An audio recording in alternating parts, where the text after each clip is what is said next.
March 18, inalala ng maraming tao ang naganap na kalunos-lunos na trahedya sa Ozone Disco na kumitil ng halos 162 na katao at tinuring ito bilang pinakamatinding sunog sa isang nightclub sa buong mundo. Pero ano nga ba talaga ang nangyari at bakit ito humantong sa ganito? At yan ang ating aalamin. Noong madaling araw noong Marso 18, 1996 sa Timog Avenue Corner, Tomas Morato, Quezon City, nagtipon-tipon dito ang mga kabataan. Karamihan ay mga estudyanteng nagdiriwang ng kanilang pagtatapos sa high school at college. Sikat na sikat kasi ang lugar na ito noon at talaga namang napakaraming mga tao po na nagpupunta rito para idaos ang iba't ibang okasyon. At heto na nga, ang Ozone Disco ay meron lang capacity na humigit kumulang 35 hanggang 40 tao lamang. Pero sa gabi ng trahedya, tinatayang umabot sa mahigit 350 hanggang 400 na mga tao ang nasa loob nito. At halos times 10 ang dami nito kung ikukumpara sa maximum packs. At dahil sa may sobrang dami ng tao sa loob ng disco, ay isa ito sa mga naging dahilan kung bakit marami ang hindi nakalabas ng ligtas ng maganap ang sunog. Ang sobrang siksikan na nagpahirap sa mga tao na gumalaw at makahanap ng ligtas na daan palabas. Pero saan ba at paano ba nagsimula ang sunog? Ayon sa mga investigasyon, isang electrical fault o pagkakamali sa kable ng kuryente nangyari. Sinasabing nagmula ang sunog sa kisame ng disco kung saan merong mga defective electrical wiring at mga materyales na madaling magliyab.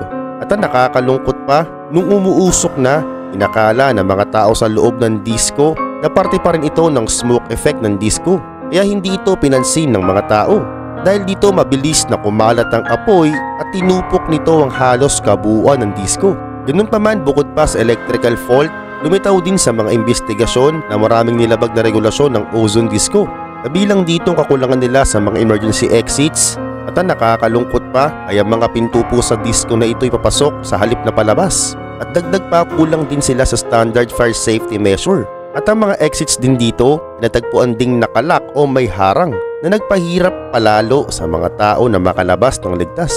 At sumatotal ang trahedya sa Ozone Disco ay kumitil ng halos 162 na katao at halos 95 lang din sa mahigit 350 hanggang 400 na naroroon nung gabing yon ang nakaligtas. Ang mga nakaligtas dito ay nagtamo ng seryosong mga pinsala, kabilang na mga paso at problema sa paghinga dahil nakalanghap sila ng usok. At sa ngayong taon 2024, ang lugar kung saan dating nakatayo ang Ozone Disco sa Timog Avenue, Quezon City ay na-redevelop na at hindi na ginagamit bilang isang nightclub.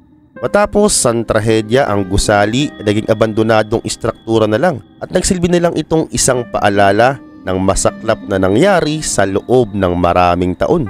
Ganun pa man, may mga ulat na nagsilabasan ng lugar na ito ay ginagamit bilang isang commercial space o di naman kaya office.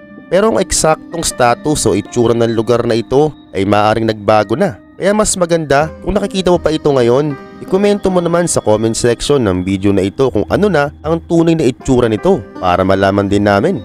Isang mahalagang paalala ito na palaging sumunod sa mga instruction, sa mga warning, sa standards at iba pa. Masarap magsaya kung safe ang lahat.